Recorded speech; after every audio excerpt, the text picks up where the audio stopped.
جو سرور عالم کا وفادار نہیں ہے، اللہ کی رحمت کا سزاوار نہیں ہے، اللہ کی رحمت کا سزاوار نہیں ہے۔ انبیاء کا خاصہ ہوتا ہے، خاص طور پہ ہمارے نبی محمد رسول اللہ صلی اللہ علیہ وسلم کا خاصہ کہ آپ جہاں فوت ہوئے وہیں پہ دفن ہوئے۔ تو کوئی کہہ سکتا ہے کہ رسول اللہ صلی اللہ علیہ وسلم کی قبر مبارک پر بھی بلڈنگ بنی ہوئی ہے، تو اس کا یہ جملہ غلط ہوگا، کیونکہ پیارے حبیب علیہ السلام دفن ہی حجرہ عائشہ میں ہوئے۔ جب نماز کی ابتدا کرتے افتتاح کرتے تو اللہ اکبر سے نماز کا آغاز کرتے، رفع یدیہما، اپنے دونوں ہاتھوں کو بلند کرتے کندھوں کے برابر۔ پیارے حبیب علیہ السلام نماز کی ابتدا میں اللہ اکبر سے ابتدا کرتے، ہاتھوں کو بلند کرتے، اور ہاتھ کتنے بلند کرتے؟ کندھوں کے برابر۔ اس کی ایک دلیل شیعوں کی اپنی کتاب سے بھی ملتی ہے، وہ لکھتے ہیں کہ ہمارا کوئی امام نہیں، احمد اللہ جزائری لکھتا ہے ہمارا کوئی امام نہیں، اور یہاں بھی وہ دو باتیں کر جاتا ہے۔ پہلے کہتا ہے کہ ہمارے جتنے امام ہیں وہ اپنی مرضی سے مرتے ہیں، اپنے اختیار سے مرتے ہیں، اپنے علم سے مرتے ہیں، انہیں پتہ ہوتا ہے۔ اور دوسری جگہ پر روایت آتی ہے، اس میں وہ کہتے ہیں کہ ہمارا کوئی امام نہیں الا یہ کہ اسے زہر دے کے یا مظلومیت کی حالت میں شہید کیا گیا۔ یہی پیغام تھا امام ابو حنیفہ رحمہ اللہ کہ میری بات اور محمد کریم کی بات ٹکرا جائے، میری دیوار میں مار دینا، رسول اللہ صلی اللہ علیہ وسلم کی بات کو سینے سے۔ کوئی میرا مذہب دیکھنا چاہتا ہے تو وہ دیکھ لے، اذا صح الحدیث فهو مذہبی، صحیح حدیث میرا مذہب ہے۔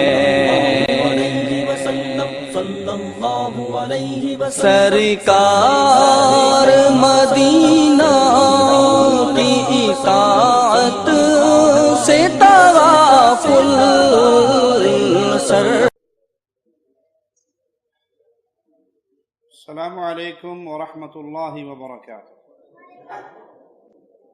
ان الحمد للہ نحمده ونصلي على رسوله الكريم۔ اعوذ باللہ من الشیطان الرجیم، بسم اللہ الرحمن الرحیم۔ قل هو اللہ احد اللہ الصمد لم یلد ولم یولد ولم یکن له کفوا احد۔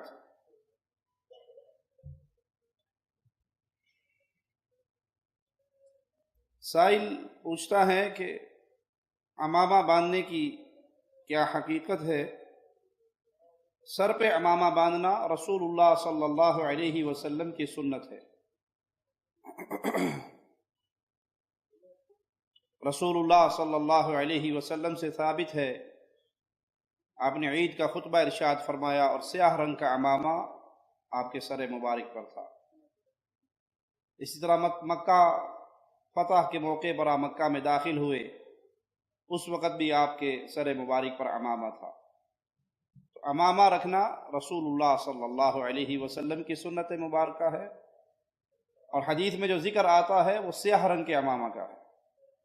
جو ہمارے ہاں رسول اللہ صلی اللہ علیہ وسلم کی قبر مبارک پر بنے ہوئے گنبد کی نسبت سے سبز رنگ کا عمامہ باندھا جاتا ہے، یہ کسی صحیح حدیث میں نہیں ہے، اور نہ ہی پیارے حبیب علیہ السلام کی حضرت عائشہ کے حجرے پر جو یہ قبہ بنا ہے، یہ صحابہ کرام کے دور میں، تابعین کے دور میں، تبع تابعین کے دور میں، محدثین کے دور میں نہیں تھا، بلکہ بہت بعد کے بعد کہ یہ ایجاد ہے، اور رسول اللہ صلی اللہ علیہ وسلم کی تعلیمات، آپ کے ارشادات وہ اس طرح وضاحت نہیں کرتے کہ کسی کی قبر پہ بلڈنگ بنائی جائے، یا اس پہ قبہ بنایا جائے، بلکہ اس سے اللہ کے پیارے حبیب علیہ الصلاۃ والسلام نے منع کیا۔ انبیاء کا خاصہ ہوتا ہے، اور خاص طور پہ ہمارے نبی محمد الرسول اللہ صلی اللہ علیہ وسلم کا خاصہ کہ آپ جہاں فوت ہوئے وہیں پہ دفن ہوئے۔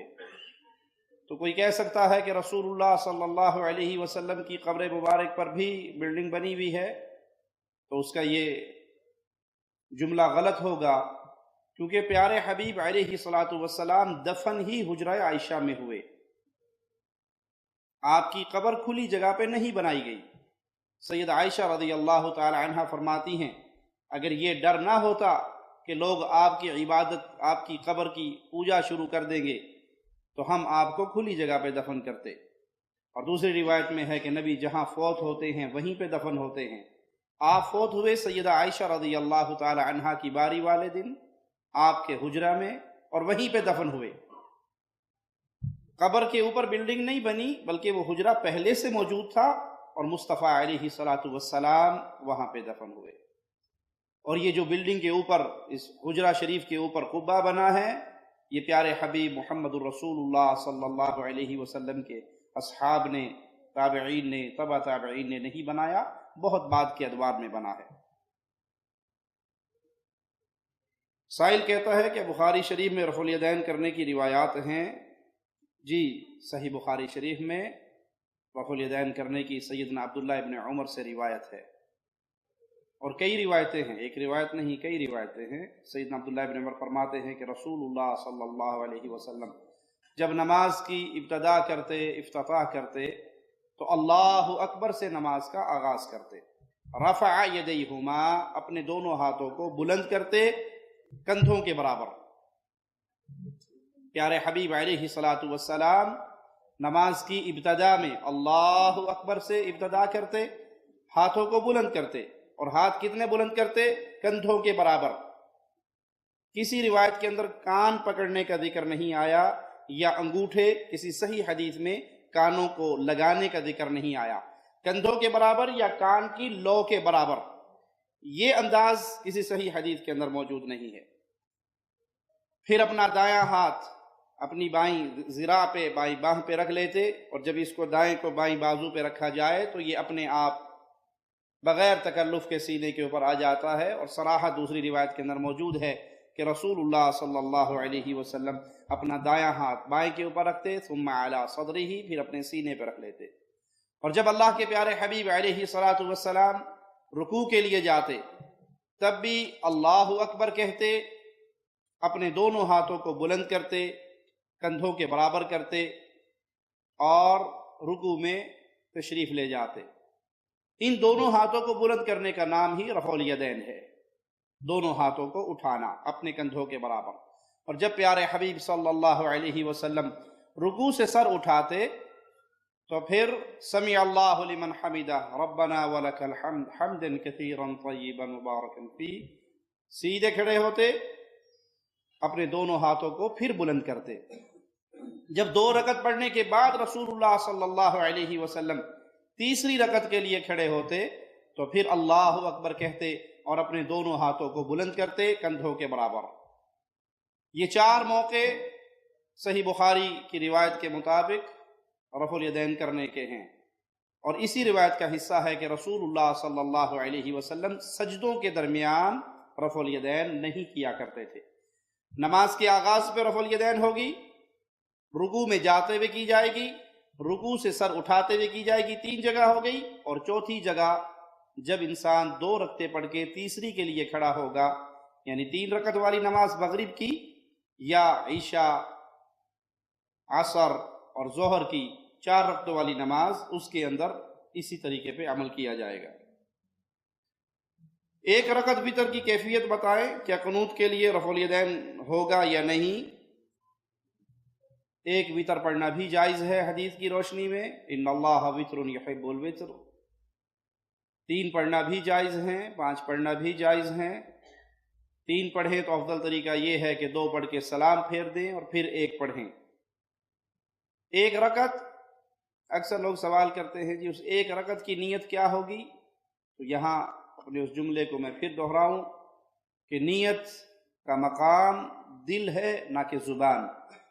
نماز کوئی بھی آپ نے پڑھنی ہو، آپ کے دل کو پتہ ہے کہ آپ کون سی نماز پڑھ رہے ہیں، نفل ہے، سنت ہے، وتر ہے، عشاء کی ہے، فجر کی ہے، ظہر کی ہے۔ اللہ تو علام الغیوب ہے، سینوں کے راز جاننے والا ہے۔ تو جو بلند آواز سے نیت کرتے ہیں، کیا وہ نعوذ باللہ اللہ کو یاد دہانی کروا رہے ہیں یا فرشتوں کو یاد کروا رہے ہیں کہ لکھتے ہوئے غلطی نہ کرنا، میں عشاء کی پڑھ رہا ہوں، تم کہیں فجر کی نہ لکھ لینا؟ یہ بدعت کے الفاظ، نیت کے الفاظ بدعت ہے، کسی صحیح حدیث سے ثابت نہیں ہے۔ جب آپ ایک وتر پڑھیں گے تو آپ کے دل میں یہ ہوگا کہ میں ایک رکعت وتر کی نماز ادا کر رہا ہوں۔ چونکہ حدیث میں آتا ہے کہ جب 3 رکعت وتر پڑھیں تو مغرب کی طرح نہ پڑھیں، مغرب کی مشابہت نہ کریں۔ اور اس کا طریقہ یہ ہے کہ مغرب میں ہم 2 تشہد بیٹھتے ہیں، 2 رکعت کے بعد بھی بیٹھتے ہیں اور آخری تشہد میں بھی بیٹھتے ہیں، لیکن جب 3 وتر اکٹھے پڑھے جائیں گے تو پھر اس میں پہلا تشہد نہیں بیٹھا جائے گا بلکہ آخری تشہد میں بیٹھیں گے۔ جب اس حدیث کا علم ہے تو اب اس کے لیے ایک نیا کام گھڑ لیا کہ قنوت وتر سے پہلے وہ رفع الیدین کرتے ہیں اور پھر اس کے بعد قنوت وتر پڑھتے ہیں۔ تو ان بھائیوں سے پوچھئے کہ صحیح بخاری میں، صحیح مسلم میں رکوع میں جاتے ہوئے، رکوع سے سر اٹھاتے ہوئے کرنا موجود ہے، وہاں تو آپ کہتے ہیں جی وہ مکھیاں اڑ رہی ہیں، کبھی کہتے ہو گھوڑے کی دمیں ہل رہی ہیں، کبھی کہتے ہو جی وہ بت لے کے آیا کرتے تھے اس لیے شروع ہوئی تھی۔ تو اب آپ جب قنوت وتر سے پہلے اللہ اکبر کہہ کے رفع الیدین کر رہے ہیں تو آپ کی بغلوں کے نیچے بت آ گئے ہیں جن کو گرانا لازمی ہو گیا ہے، یا مکھیاں بیٹھ گئی ہیں جن کو آپ اڑا رہے ہیں۔ جہاں رسول اللہ صلی اللہ علیہ وسلم کی سنت آئی تو آپ نے استہزاء کرتے ہوئے، مذاق کرتے ہوئے الٹے سیدھے نام رکھے، اور جہاں کولوں ویلڈ کرنا سی، ٹوچ لانا سی، وہاں خاموشی سے ٹوچ لگا کے چلے گئے۔ 1 رکعت پڑھیں گے اور پھر تشہد بیٹھ کے، تشہد پڑھ کے نبی صلی اللہ علیہ وسلم پہ درود پڑھ کے دعائیں مانگ کے سلام پھیر دیں گے۔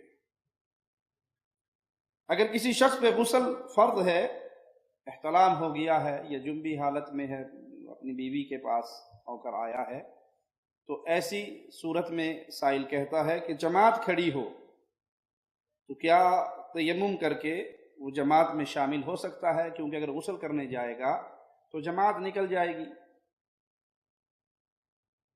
تیمم کی اجازت اس وقت ہوتی ہے جب پانی میسر نہ ہو۔ جب پانی میسر نہ ہو تو پھر آپ کو اجازت ہے کہ اس طریقے پہ عمل کر کے نماز پڑھ لیں، یا اب ایسی بیماری میں ہیں کہ آپ پانی استعمال نہیں کر سکتے، زخمی حالت میں ہیں، زخموں کو پانی لگے گا اور زخم خراب ہو جائیں گے، یا شدید سردی ہے اور آپ بخار میں پڑے ہیں، اگر آپ اس سردی میں غسل کریں گے تو اور بیمار ہونے کا ڈر ہے۔ ان مجبوریوں کے علاوہ یہ کوئی مجبوری نہیں ہے کہ جماعت کھڑی ہو گئی ہے تو جماعت کھڑی ہوگی تھوڑی دیر پہلے اٹھ جانا تھا، پہلے تیاری کر لینی تھی۔ غسل کیجئے اور جو نماز آپ کو ملتی ہے پڑھ لیجئے، نہیں ملتی تو اکیلے ادا کر لیجئے۔ سیدنا حسن کا وفات کا واقعہ کس طرح پیش ہوا؟ کیا انہیں شہید کیا گیا؟ جی، سیدنا حسن بن علی بن ابی طالب رضی اللہ عنہما، ان کو کوفے کے شیعوں نے زہر دیا تھا، شہید کیا تھا، اور ناراض اس لیے تھے کوفے کے شیعہ کہ سیدنا حسن رضی اللہ عنہ وارضا نے سیدنا امیر معاویہ رضی اللہ عنہ وارضا سے صلح کی، اور رسول اللہ صلی اللہ علیہ وسلم کی بتائی ہوئی وہ پیشن گوئی پوری ہوئی۔ سیدنا حسن کھیل رہے تھے، آپ نے آئے، آپ نے انہیں پیار کیا، اپنی گود میں لیا اور فرمایا میرا یہ بیٹا سید ہے، سردار ہے، اور اللہ اس کے ہاتھ پہ مسلمانوں کی 2 جماعتوں کو اکٹھا کرے گا، مسلمانوں کی۔ تو امیر معاویہ کی جماعت مسلمانوں کی جماعت تھی، سیدنا علی کی جماعت مسلمانوں کی جماعت تھی۔ سیدنا حسن نے ان دونوں جماعتوں کی صلح کروا دی، اور مسلمانوں میں جو انتشار اور اختلاف، لڑائی کی صورت بن چکی تھی وہ ختم ہو گئی۔ یہ غصہ تھا کوفے کے رافضیوں کو، کوفے کے شیعوں کو، ابن سبا کی اولاد کو، اس لیے سیدنا حسن کو زہر دے کر شہید کیا گیا۔ اس کی ایک دلیل شیعوں کی اپنی کتاب سے بھی ملتی ہے، وہ لکھتے ہیں کہ ہمارا کوئی امام نہیں، نعمت اللہ جزائری لکھتا ہے، ہمارا کوئی امام نہیں اور یہاں بھی وہ دو باتیں کر جاتا ہے. پہلے کہتا ہے کہ ہمارے جتنے امام ہیں وہ اپنی مرضی سے مرتے ہیں، اپنے اختیار سے مرتے ہیں، اپنے علم سے مرتے ہیں، انہیں پتہ ہوتا ہے. اور دوسری جگہ پر روایت آتی ہے، اس میں وہ کہتے ہیں کہ ہمارا کوئی امام نہیں الا یہ کہ اسے زہر دے کے یا مظلومیت کی حالت میں شہید کیا گیا. اب یہ دونوں باتیں ایک دوسرے سے ٹکرا رہی ہیں. ایک چیز تو ثابت ہو گئی کہ سیدنا حسن کو زہر دیا گیا، لیکن وہ کہتے ہیں کہ ہمارا امام اپنی مرضی سے مرتا ہے، اپنے اختیار سے مرتا ہے، مرنے کا وقت جانتا ہے، مرنے کا اسے علم ہوتا ہے. تو اب سوال یہ ہوتا ہے کہ امام صاحب کے سامنے زہر کھانے میں یا پینے میں دیا گیا اور انہیں معلوم ہے کہ یہ زہر ہے اور انہوں نے پھر بھی کھا لیا، تو نعوذ باللہ ثم نعوذ باللہ یہ امام صاحب کی توہین نہیں ہے کہ خودکشی کا الزام لگا رہے ہو آپ؟ کسی نے دھوکے سے مار دیا تو سمجھ آتا ہے کہ ظلم کر کے مارا. آپ کا دعویٰ ہے کہ ہمارے اماموں کو علم غیب ہوتا ہے، وہ سب کچھ جانتے ہیں، جو کچھ ان کے ساتھ ہوتا ہے ان کے اختیار سے مرتے ہیں، اپنے علم سے مرتے ہیں، اور پھر کہتے ہو کہ زہر کھلا کر مارا گیا ہمارے اماموں کو یا مظلومیت سے شہید کیا گیا. تو جنہوں نے زہر کھایا جانتے بوجھتے کھایا. تم امام صاحب کی عزت کر رہے ہو یا ان کی گستاخی کر رہے ہو؟ یہ توہین ہے امام کی کہ ان کے بارے میں یہ عقیدہ رکھا جائے کہ وہ غیب بھی جانتے تھے اور پھر جانتے بوجھتے انہوں نے زہر کا پیالہ پی لیا. سیدنا فاروق اعظم نے رضی اللہ عنہ وارضاہ نے مدینہ منورہ میں مسجد میں دوران خطبہ کسی دوسرے ملک میں اسلامی فوج کے سپہ سالار کو کافروں کے حملے کی اطلاع دیتے ہوئے کہا، یا ساریۃ الجبل، اس سپہ سالار نے یہ سنا، کیا یہ صحیح ہے؟ اگر یہ صحیح ہے تو سیدنا عمر نے جب ابن ملجم نے قتل کے ارادے سے خنجر لے کے آیا تھا تو آپ نے اس کو دیکھ کر اپنے آپ کو اس سے کیوں نہیں بچا لیا؟ یہ روایت ضعیف ہے، یہ روایت صحت کے مقام پر نہیں پہنچتی، جس میں یہ ہے کہ آپ نے آواز لگائی اور سیدنا ساریہ اپنی فوج کو لے کے ایک پہاڑ کی طرف ہو گئے اور وہ حملہ آوروں سے بچ گئے. یہ روایت سندن ضعیف ہے. باقی یہ بات کہ پھر ابن ملجم جب خنجر لے کے آیا تو اپنے آپ کو آپ نے کیوں نہیں بچا لیا؟ علم غیب صرف اللہ کو، نہ فاروق اعظم کو، نہ عثمان غنی کو، نہ اللہ کے شیر سیدنا علی کو، نہ اللہ کے شیر کے فرزند سیدنا حسن کو، نہ سیدنا حسین کو. ان کے نانا امام الانبیاء محمد کریم صلی اللہ علیہ وسلم کو بھی علم غیب نہیں. کیوں؟ آپ کے سامنے ایک یہودیہ نے خیبر کے موقع پہ زہر والا کھانا پیش کیا، آپ نے کھا لیا. آپ کو علم غیب نہیں، غیب صرف اللہ کے پاس ہے. اللہ چاہے بتا دے، اللہ چاہے نہ بتائے. یہ لوگوں نے باتیں بنائی ہوئی ہیں اپنے پیروں فقیروں کی کہانیوں کے اندر، ہمارے فلاں بابا کو پتا تھا، ہمارے فلاں بزرگ کو پتا تھا، ہمارے فلاں حضرت کو پتا تھا. بھائی تمہارا حضرت بنتا ہی نہیں جب تک محمد کریم کا کلمہ نہ پڑھ لے. وہ پیر و فقیر، حضرت و شیخ و مرشد و بزرگ اس وقت بنے گا جب اس کی زبان سے اشہد ان محمد رسول اللہ کا آوازہ نکلے گا. یہ شان ہے ہمارے امام کائنات کی، ہمارے امام اعظم کی، ہمارے امام الانبیاء کی، ہمارے قائد اعظم کی. جب ان کو غیب کی خبر نہیں اور زہر والا کھانا کھا لیا اور وفات سے پہلے کہنے لگے عائشہ رضی اللہ تعالی عنہا، وہ یہودیہ نے جو خیبر پہ مجھے زہر دیا تھا آج میری رگوں کو کاٹ رہا ہے، اب اپنا اثر دکھا رہا ہے. آپ کو نہیں پتہ لگا تو آج کے دور کے کسی بابے اور حضرت اور شیخ کو کیسے پتہ لگ سکتا ہے کہ یہ چھپی ہوئی بات ہے جو ہمارے سامنے ظاہر ہو. ڈاکٹر طاہر القادری اور طارق جمیل صاحب دونوں کے منہ سے میں نے سنا کہ امام ابو حنیفہ رحمہ اللہ نے خواب دیکھا اور خواب دیکھنے کے بعد تعبیر کے لیے امام ابن سیرین کے پاس گئے اور خواب میں دیکھا کہ وہ رسول اللہ صلی اللہ علیہ وسلم کے دست مبارک کی ہڈیاں بکھری ہوئی ہیں، ان کو اکٹھا کر رہے ہیں. تو امام صاحب نے ابن سیرین نے کہا کہ اس کی تعبیر یہ ہے کہ تم بکھرے ہوئے دین کو جمع کرو گے. واللہ عالم یہ کہاں تک حقیقت ہے اس خواب کی میں نے نہیں پڑھا. ہر کسی نے اپنی طاقت اور استطاعت کے مطابق دین اسلام کی خدمت کی، کوئی شک نہیں. ہر کسی نے، محدثین نے خدمت کی، فقہاء نے خدمت کی، ائمہ دین نے خدمت کی. اللہ ان سب کی خدمتوں کو قبول فرمائے. ان سب نے امت مسلمہ کو ایک ہی درس دیا کہ اللہ کی عبادت کرنا اور رسول اللہ صلی اللہ علیہ وسلم کی اتباع کرنا. دین وہاں سے لینا جہاں سے ہم نے لیا. یہی فرمان تھا امام اہل سنت احمد بن حنبل رحمہ اللہ کا، یہی پیغام تھا امام شافعی رحمہ اللہ کا، یہی پیغام تھا امام مالک رحمہ اللہ کا کہ ہر بندے کی بات غلط ہو سکتی ہے سوائے اس قبر میں آرام فرمانے والے آمنہ کے لال کی بات غلط نہیں ہو سکتی. یہی پیغام تھا امام ابو حنیفہ رحمہ اللہ کا کہ میری بات اور محمد کریم کی بات ٹکرا جائے میری دیوار میں مار دینا، رسول اللہ صلی اللہ علیہ وسلم کی بات کو سینے سے لگا لینا. کوئی میرا مذہب دیکھنا چاہتا ہے تو وہ دیکھ لے، اذا صح الحدیث فہو مذہبی، صحیح حدیث میرا مذہب ہے. اس قول کے مطابق سب سے پکے حنفی اہل الحدیث ہیں. اگر امام صاحب کی بات ماننا حنفیت ہے تو سب سے پکے حنفی تو اہل الحدیث ہے. کیوں؟ امام صاحب کی بات جتنی اہل الحدیث مانتے ہیں اور کوئی. امام صاحب نے خود حکم دیا کہ جب صحیح حدیث مل جائے وہی ابو حنیفہ کا مذہب ہے، اور ہم صرف صحیح حدیث کو اپنے لیے حجت مانتے ہیں، قرآن اور حدیث کے علاوہ کسی چیز کو حجت نہیں مانتے. امام صاحب اپنے شاگردوں سے کہا کرتے تھے، امام ابو یوسف سے، امام محمد سے، میری ہر بات کو نہ لکھا کر، پوچھ پوچھ کے لکھا کر. آج میں کچھ کہتا ہوں، کل کچھ کہتا ہوں، پرسوں مجھے اپنے قول کے خلاف کوئی دلیل مل جاتی ہے، میں اس سے رجوع کر لیتا ہوں. اسی لیے ہم کہتے ہیں بھائیو، معصوم صرف ایک ہستی ہے جس کا نام ہے محمد الرسول اللہ. وما ينطق عن الهوى ان هو الا وحی یوحی. ہر بندہ اپنی مرضی سے بولتا ہے، فاطمہ کے بابا رب کی مرضی سے بولتے ہیں صلی اللہ علیہ وسلم.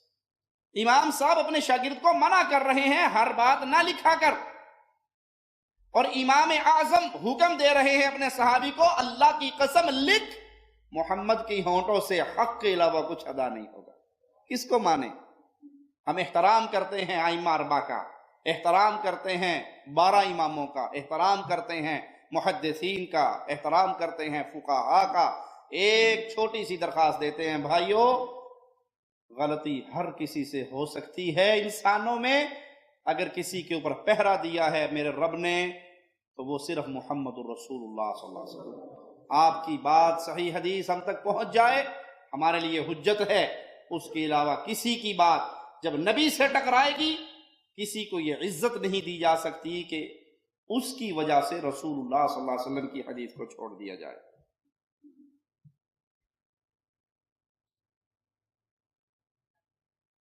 مرد حضرات اگر اکیلے فرض نماز ادا کریں تو اقامت پڑھیں گے اور جماعت کی طرح پڑھیں گے. جی اگر انسان مسجد میں جاتا ہے اور نماز ہو گئی ہے، وہ اقامت کہے اور جماعت کروائے، ہو سکتا ہے کوئی اور شخص پیچھے سے آنے والا شامل ہو جائے اور اسے جماعت کا ثواب مل جائے.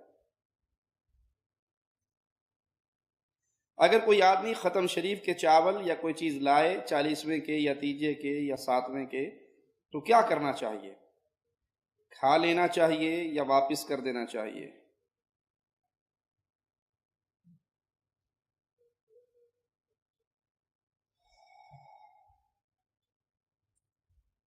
رسول اللہ صلی اللہ علیہ وسلم کے دین پر چلنے کا اللہ نے ہمیں حکم دیا ہے.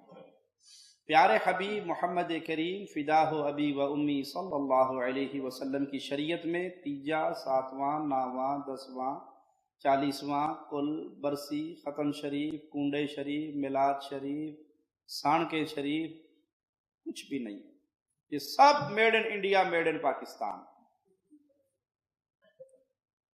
سوال آتا ہے کہ کھائیں یا نہ کھائیں. اگر آپ نے کھا لیا تو آپ اس کام سے راضی ہو گئے نا. اگر آپ نے کھا لیا تو آپ اس کام سے راضی ہو گئے، برابر کے گناہ گار. ایمان یہ کہتا ہے کہ فوراً جو ہی پتہ لگے یہ محرم کا حلوہ شریف ہے، یہ ربیع الاول کا دیگ کا کھانا ہے، یہ تیجے کا یا 7ویں کا ہے، یہ ختم کا ہے، یہ کل کا ہے، یہ برسی کا ہے. وہ بھائی تیرا یہ عمل خلاف شریعت ہے، اور میرے اوپر کم از کم اتنا ہر مسلمان پہ لازم ہے کہ میں اپنے دل سے اسلام کے خلاف ہونے والے عمل سے نفرت کروں. سب سے اعلی مقام ہاتھ سے روکوں، ہاتھ کی طاقت نہیں، زبان سے روکوں، زبان کی طاقت نہیں، دل سے برا جانوں، اور یہ ایمان کا آخری ذرہ ہے، اس کے بعد ایمان ہی نہیں رہتا۔ اور جب میں تیری ان چیزوں کے اندر، اس کھانے کے اندر، ان محفلوں کے اندر شریک ہو گیا تو معنی یہ کہ میں نے دل سے برا نہیں جانا، ایمان نہیں رہا۔ تو یہ ایمان کا آخری درجہ ہے کہ کم از کم اس کو واپس کر دیں۔ اور اعلیٰ مقام ہے اگر آپ کے ہاتھ کا اختیار ہے، آپ کے انڈر والے لوگ، آپ کے نیچے رہنے والے لوگ کر رہے ہیں، ہاتھ سے روکیے۔ اگر آپ ذمہ دار ہیں، آپ کے پاس حکومتی عہدہ ہے، آپ کا خاندان ہے، آپ خاندان قبیلے کے بڑے ہیں، آپ روک سکتے ہیں، روکیے۔ ایسا معاملہ نہیں تو پھر زبان سے منع کیجئے، اور کم از کم یہ بھی نہیں کر سکتے تو دل سے برا جانیے، اس محفل میں شریک نہ ہوں۔ آپ کی شرکت رضامندی ہے، اور غیر شرعی محفلوں میں رضامندی اختیار کرنا آپ کی ہلاکت کا سبب بن سکتا ہے۔ حدیث سے داڑھی کی حد کیا ہے جو سنت کے مطابق ہو؟ رسول اللہ صلی اللہ علیہ وسلم کی احادیث میں داڑھیوں کو معاف کرنے کا حکم دیا گیا ہے، امر ہے، آرڈر ہے، داڑھی معاف کر دو، لٹکا دو، چھوڑ دو، اس کے حال پہ رہنے دو۔ وفروا اللحى، وفروا ای کثروا، بڑھاؤ۔ کاٹنے کا حکم رسول اللہ صلی اللہ علیہ وسلم کی کسی ایک حدیث سے بھی ثابت نہیں۔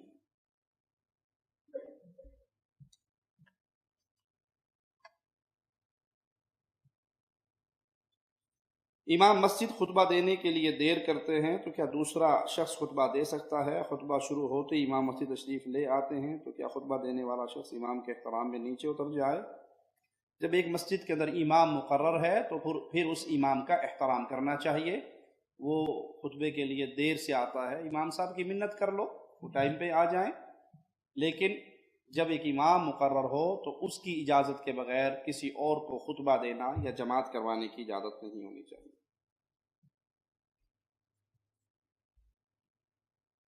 کیا تبلیغ والی جماعت جو پاکستان میں کام کرتی ہے، کیا یہ صحیح ہے یا نہیں؟ صحیح اور غلط کی بنیاد اللہ مالک کی توحید ہے۔ جس کا عقیدہ ٹھیک ہے اور صحیح عقیدے کی طرف بلاتے ہیں وہ ٹھیک ہے، اور جن کے عقیدے میں خلل ہو، ان کی محنتیں کتنی ہی اچھی کیوں نہ ہو، عقیدے میں خلل ہونے کی وجہ سے، عقیدے میں خرابی ہونے کی وجہ سے، بد عقیدگی کی وجہ سے، شرک ہونے کی وجہ سے انسان کی ساری نیکی برباد ہو جاتی ہیں۔ تو تبلیغی جماعت جو ہمارے ملکوں میں کام کرتی ہے، ان کے عقائد میں صوفیہ کے عقائد کی ملاوٹ بہت زیادہ ہے، تصوف کے قائل ہیں۔ وہ عقیدہ رکھتے ہیں کہ قبر والے بزرگ زندہ ہیں، سب کچھ جانتے ہیں، اونٹ ذبح کر دیتے ہیں، روٹیاں دے دیتے ہیں، ہاتھ باہر نکالتے ہیں، مدد کر دیتے ہیں، فقیروں کی مدد کرتے ہیں۔ تو یہ تمام عقائد قرآن و حدیث کے خلاف ہیں۔ وحدت الوجود کا عقیدہ جو کفر کے اندر بہت خطرناک عقیدہ ہے، علامہ صالح فوزان حافظہ اللہ فرماتے ہیں یہود و نصارہ کے کفر سے بڑا وحدت الوجود کا کفر ہے، یہ عقیدے کا کفر، جس کے اندر عقیدہ یہ اپنایا جاتا ہے کہ نعوذ باللہ دنیا میں جو کچھ ہے وہ سب کچھ تعالی اللہ عما یقولون، اللہ ہی کی مختلف صورتیں اور شکلیں ہیں۔ اللہ پاک ہے اس جھوٹ، اس شرک سے۔ اور تبلیغی جماعت کی کتاب فضائل صدقات کے اندر یہ عقیدہ بھی موجود ہے۔ مولانا ذکریہ صاحب لکھتے ہیں اے اللہ معاف فرمانا، جھوٹا ہوں، کچھ نہیں ہوں، تیرا ہی ذل ہے، تیرا ہی وجود ہے، میں کیا ہوں، کچھ نہیں ہوں، جو تو ہے وہ میں ہوں، بندہ جو مرضی ہو جائے اللہ نہیں ہو سکتا۔ اللہ بندہ نہیں بن سکتا، بندہ اللہ نہیں بن سکتا، خالق خالق ہے، مخلوق مخلوق ہے۔ خالق اور مخلوق کے فرق کو صوفیہ نے مٹا دیا۔ اس بد عقیدگی کی وجہ سے کسی کی کتنی محنت ہو وہ برباد ہے۔ تبلیغی جماعت والے بھائیوں کی محنت بڑی ہے، وقت اپنا لگاتے ہیں، پیسہ اپنا لگاتے ہیں، بیوی بچوں کو چھوڑتے ہیں، گھروں سے نکلتے ہیں، ڈور ٹو ڈور جاتے ہیں، اندھیری طوفان بارش میں گھومتے ہیں۔ یہ محنت سر آنکھوں پہ پیش کیا کر رہے ہیں؟ چھوٹا سا سوال، کاش وہ اللہ کا دیا ہوا کلام قرآن حکیم ترجمے سے لوگوں کو پڑھائیں، کاش وہ صحیح بخاری لوگوں کو پڑھائیں ترجمے سے، اس کی طرف بلائیں تو اللہ کی قسم ہم بھی ان کے ہاتھ چومیں گے، ان کو ساتھ مل کے چلیں گے۔ وہ جس چیز کی طرف بلا رہے ہیں وہ بزرگوں کی لکھی ہوئی ایک کتاب، فضائل اعمال، تبلیغ نصاب، فضائل صدقات، جو شرکیہ واقعات سے بھری پڑی ہے، اور پیشاب کا ایک قطرہ 5 کلو دودھ میں بھی آ کر گر جائے تو وہ دودھ ناپاک ہو جاتا ہے، پلیت ہو جاتا ہے، اس کو پینے کے لیے تیار کوئی نہیں ہوتا۔ شرک جب آ جاتا ہے، زمین آسمان کے خلا میں نیکیوں کے انبار لگا لو، شرک کا ایک قطرہ ساری نیکیوں کا بیڑا غرق کر دیتا ہے۔ مثال دے کے اس شرک کی غلاظت کو آپ کو سمجھا دوں۔ کسی کی بیوی بہت اچھی ہو، بڑی نیک ہو، پرہیزگار ہو، خامند کی خدمت کرنے والی، خامند کے زبان کھلنے سے پہلے اس کی ڈیمانڈ پوری کرنے والی، انتہائی اعلیٰ مقام پہ فائز ہو، اور وہ خامند کے پاس بیٹھے اور اسے صرف اتنا کہہ دے کہ صبح جب آپ آفس گئے تھے، آپ چلے گئے، باہر کا دروازہ بند کرنا آپ کو یاد نہیں رہا، میری اچانک نظر اٹھ گئی، وہاں سے ایک نوجوان گزرا، ماشاءاللہ سبحان اللہ، اللہ نے شکلیں بنائی ہیں، ماشاءاللہ پیارے تو آپ بھی مجھے لگتے ہیں، لیکن گل اودی کی کہیں، اتنا پیارا نوجوان، باوجود کوشش کے میں نظریں نہیں ہٹا سکی، مجھے بڑا ہی پیارا لگا۔ کیا خیال ہے جی؟ یہ کرے گی؟ لتر کھائے گی؟ پنجابی تو لتر مارے گا، کوئی پٹھان بیٹھا تو فیر مارے گا۔ پوچھے گا بادشاہ یہ کیا کہتی ہے کہ اچھا میں بھی ہوں، اچھا وہ بھی ہے، دفع ہو جاؤ، نکل جاؤ میرے گھر سے۔ وہ کہے گی آپ کو روٹی پکا کے کھلاتی تھی، جوتے پالش کرتی تھی، کپڑے دھوتی تھی، دودھ گرم کرتی تھی، چائے دیتی تھی۔ اس نے کہا کوئی ضرورت نہیں ہے، نکل جاؤ، تمہارے جملے نے تمہاری ساری نیکیوں پہ پانی پھیر دیا۔ غلط کہا میں نے یا صحیح کہا؟ اللہ کے لیے اعلی مثال، جتنی مرضی نیکیاں انسان کر لے، ایک مرتبہ شرک اکبر کر لے اور توبہ نہ کرے، مر جائے، ساری نیکیاں پانی پھر جاتا ہے۔ شرک کی وجہ سے انسان غلاظتوں، جہنم کی غلاظتوں کا ایندھن بن جاتا ہے۔ تبلیغ کا کام پھر کس طرح کیا جائے؟ تبلیغ کا کام، سب سے بنیادی تبلیغ کا کام اللہ کی توحید کی طرف دعوت دینا ہے۔ انڈیا پاکستان کے رہنے والوں کی ذمہ داری شاید باقی ملکوں کی باسیوں سے زیادہ ہو۔ ہمارے ملکوں میں تو گلی گلی کے اندر لوگوں نے معبود اور مشکل کشا بنا کے ان کی قبر کو پوج رہے ہیں، گلی گلی کے اندر۔ جہاں بندے نہیں ملتے ہیں وہاں جانوروں کے نام پہ قبریں بن جاتی ہیں، کوئی کاواں والی سرکار بن جاتی ہے، کوئی بلوں والی سرکار بن جاتی ہے، کوئی سرکار ہے، کوئی سرکار۔ ہر کلومیٹر کے بعد ایک حضرت جی، ہر کلومیٹر کے بعد۔ جہاں زیادہ رش پڑتا ہے چوراہا بنتا ہے، شروع میں دیکھو گے کوئی ملنگ آئے گا، صرف جھنڈا لگا کے بیٹھا ہوگا، 2-4 مہینے کے اندر اندر وہاں قبر بن جائے گی، پتہ نہیں بیچ کوئی شے ہوئے گی بھی یا نہیں، لیکن قبر ہوئے گی۔ روڈ ہم نے بہت ایسے دیکھے ہیں، روڈ گورنمنٹ بناتی ہے، وہ جو ٹیڑے میڑے ہوتے رہتے ہیں، قبریں بھی ساتھ ساتھ ٹرانسفر ہوتی رہتی سڑک کے کنارے پہ ہیں۔ یہ پتہ نہیں بابا تھلو حرکت کرتا رہتا ہے یا اتوں ٹیری چوکے سائڈ تے رکھ دیندے نے۔ تبلیغ کا سب سے پہلا کام قولوا لا الہ الا اللہ۔ نماز کا ٹائم نہیں آیا اور توحید آپ کو سمجھ آ گئی اور مر گئے۔ ایک غلام بکریے چرا رہا، رسول اللہ صلی اللہ علیہ وسلم نے دعوت دی، کہنے لگا آپ کی دعوت کیا ہے؟ آپ نے فرمایا قولوا لا الہ الا اللہ۔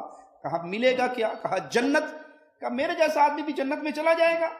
کہا بالکل۔ بکریوں کا کیا کروں؟ کہا واپس ہانک دے۔ بکریاں ہانک دی، مالک کے پاس چلے گی، کہا اشہد ان لا الہ الا اللہ واشہد ان محمدا عبدہ ورسولہ۔ جہاد کا مارکا برپا تھا، میدان میں اترا، شہید ہو گئے، ختم زندگی۔ پیارے حبیب نے فرمایا بہت تھوڑا عمل کر کے بہت بڑی جنت لے گیا۔ تو توحید اساس ہے، عقیدہ اساس ہے۔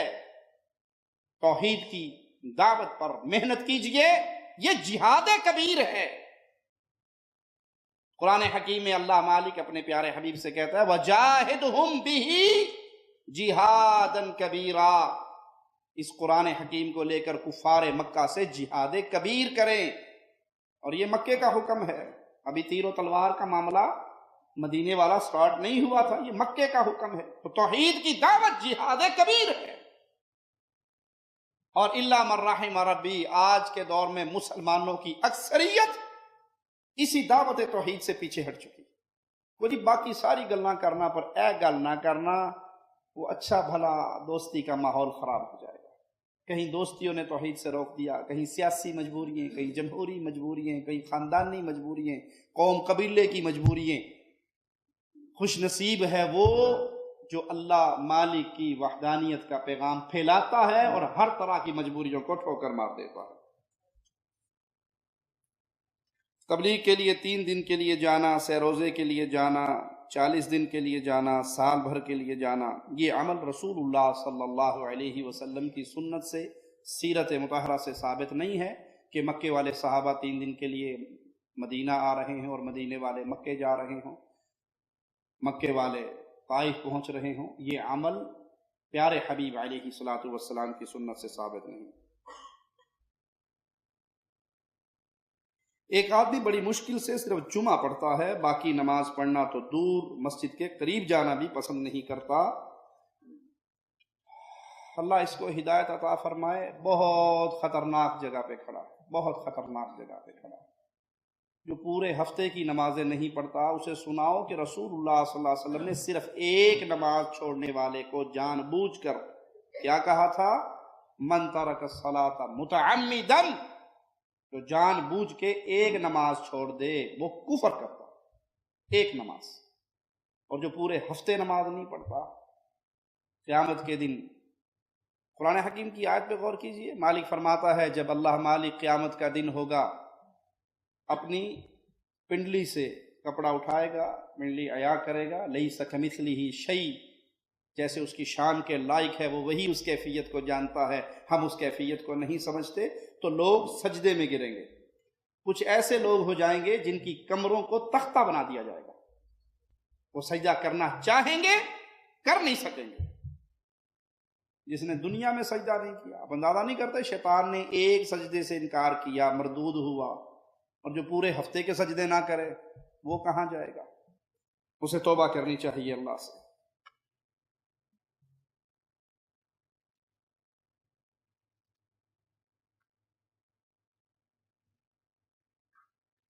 ایک ٹی وی چینل نے خبر دی تھی کہ دبئی کے ایک ہوٹل میں رسول اللہ صلی اللہ علیہ وسلم کے سر مبارک کے بال موجود ہیں جو لمبے بھی ہو رہے ہیں، لوگ ان بالوں سے شفا اور برکت حاصل کر رہے ہیں۔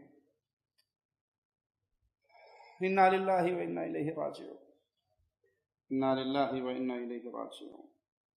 سوال یہ ہے کہ اس کی دلیل کیا ہے، اس کی حقانیت کی ثبوت کیا ہے کہ یہ رسول اللہ صلی اللہ علیہ وسلم کی زلف مبارک ہے؟ آپ رہے مکہ میں، رہے مدینہ میں، نہ مدینہ میں ایسی کوئی چیز موجود ہے، نہ مکہ میں ایسی کوئی چیز موجود ہے، یہ لوگوں کی بنائی ہوئی باتیں ہیں۔ یہ صحیح ہے، حدیث میں آتا ہے کہ سیدہ عائشہ رضی اللہ تعالی عنہا کے پاس رسول اللہ صلی اللہ علیہ وسلم کے کچھ منہ مبارک تھے، زلف مبارک تھی، بال تھے، اور جب کسی کو کوئی تکلیف ہوتی تو وہ اس کو پانی میں گھول کے پلا دیا کرتی تھی، اللہ شفا دے دیا کرتا تھا۔ یہ درست ہے، لیکن یہ چیز اس کی پہلے حقانیت تو ثابت کیجئے کہ یہ رسول اللہ صلی اللہ علیہ وسلم کے۔ اب تو دنیا کے اندر مشہور اور منتشر، وہ انڈیا کشمیر کے اندر بھی ہیں، وہ پاکستان کے اندر بادشاہی مسجد کے اندر آپ صلی اللہ علیہ وسلم کا عمامہ بھی ہے، آپ کا عصا مبارک بھی ہے، نالین مبارک بھی ہیں۔ کچھ سالوں پہلے نالین مبارک چوری بھی ہو گئے تھے، وہاں سے بنائی بھی باتیں ہیں لوگوں کی۔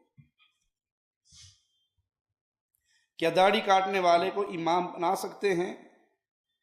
جس کے ہاتھ میں امام مقرر کرنا ہے اس کو چاہیے وہ بادشاہ آدمی کو امام مقرر کرے، لیکن اگر کوئی بد عقیدہ نہیں ہے، مشرک نہیں ہے، بدعتی نہیں ہے اور داڑھی کاٹتا ہے اور کہیں وہ امامت کروا رہا ہے تو اس کے پیچھے نماز پڑھی جا سکتی ہے۔ بدعتی کو امام بنایا جا سکتا ہے،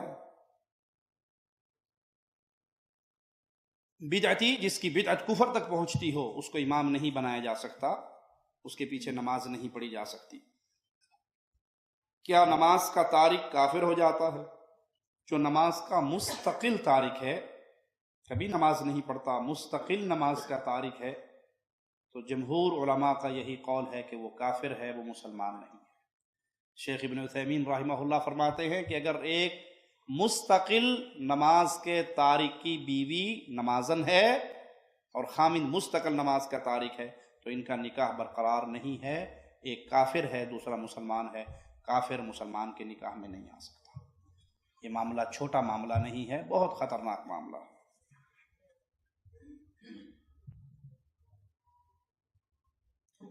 ہم اہل حدیث سینے پر ہاتھ باندھتے ہیں تو کچھ لوگ کہتے ہیں کہ امام کعبہ عبدالرحمن سدیس سینے سے نیچے ہاتھ باندھتے ہیں. نہیں، ادھر آپ غور سے دیکھیں گے تو امام کعبہ آپ کو سینے پہ باندھتے ہوئے نظر آئیں گے. لیکن ہم نے آپ کو سینے پر ہاتھ باندھنے کی دعوت اس لیے نہیں دی ہے کہ امام کعبہ سینے پر باندھتے ہیں، ہم نے تو اس لیے دی ہے کہ امام الانبیاء سینے پر باندھتے تھے. اگر ہم بھی شخصیات کے پیچھے آپ کو لے کے چلے تو پھر تو فرق نہ رہا نا. ہم جیسے ایک ہی جیسے ہو گئے سارے. آپ کے میرا مولوی، میں کہوں یار میرا مولوی تیرے سے اچھا ہے. ہم کہتے ہیں سب کا احترام، سب کی عزت اپنی جگہ پہ ہے، لیکن ایک ہستی ہے جس کے ہر عمل کو اپنی زندگی میں لاگو کرنا لازم ہے، اور اس کا نام نامی اسم گرامی محمد الرسول اللہ صلی اللہ علیہ وسلم. نظر لگے تو کیا طریقہ ہے نظر ہٹانے کا؟ اگر علم ہو جائے کہ نظر کس کی لگی ہے، اگر علم ہو جائے نظر کس کی لگی ہے تو اس کو چاہیے کہ وہ غسل کرے، اور غسل کا پانی جس کو نظر لگ گئی ہے اس کو دے دے اور اس کے جسم پہ بہا دیا جائے، اس سے نہلا دیا جائے. اس سے اللہ کی رحمت سے نظر ختم ہو جاتی ہے. یہی طریقہ ہے جب ایک صحابی کو نظر لگی تو رسول اللہ صلی اللہ علیہ وسلم نے اس صحابی کو جس نے ان کو دیکھا تھا اور ماشاءاللہ نہیں کہا تھا تو ان کو بلا کر ان سے غسل کروایا، اور اس غسل کے پانی سے اس صحابی کو نہلا دیا. وہ بخار میں تپ رہے تھے تو اس پانی سے نہاتے فوراً نظر ٹوٹ گئی اور بخار ختم ہو گیا. اور اگر علم نہیں ہے تو پھر نظر کے علاج ہے، دعائیں ہیں مختلف، وہ دعائیں پڑھ کے دم کرنا چاہیے.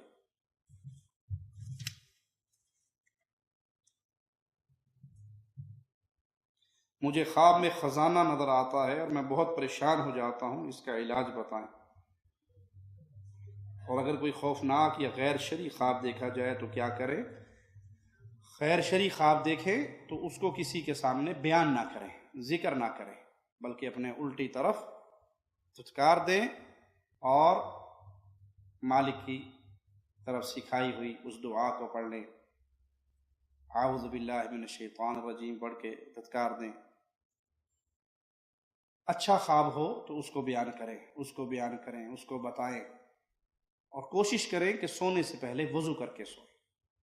کوشش کریں سونے سے پہلے وضو کر کے سوئیں. جب آپ وضو کر کے سوئیں گے تو ایک فرشتہ اللہ کی طرف سے آپ کے بستر میں قیام کرے گا، آپ کو شیاطین سے محفوظ رکھے گا، شیاطین کو قریب نہیں آنے دے گا. شیطان نہیں آئے گا تو یہ الٹے سیدھے خواب ویسے ہی بھاگ جائیں گے.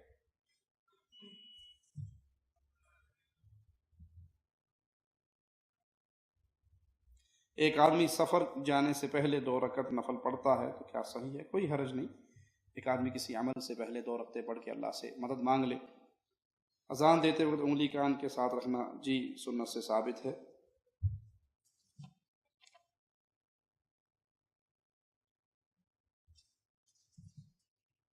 کا خیال ہے وقت ہو گیا ہے اور ہمارے پاس سوالات کافی اکٹھے ہو گئے ہیں، تو اللہ نے چاہا تو یہ باقی سوالات کو انشاءاللہ پھر کسی دن بیان کریں گے.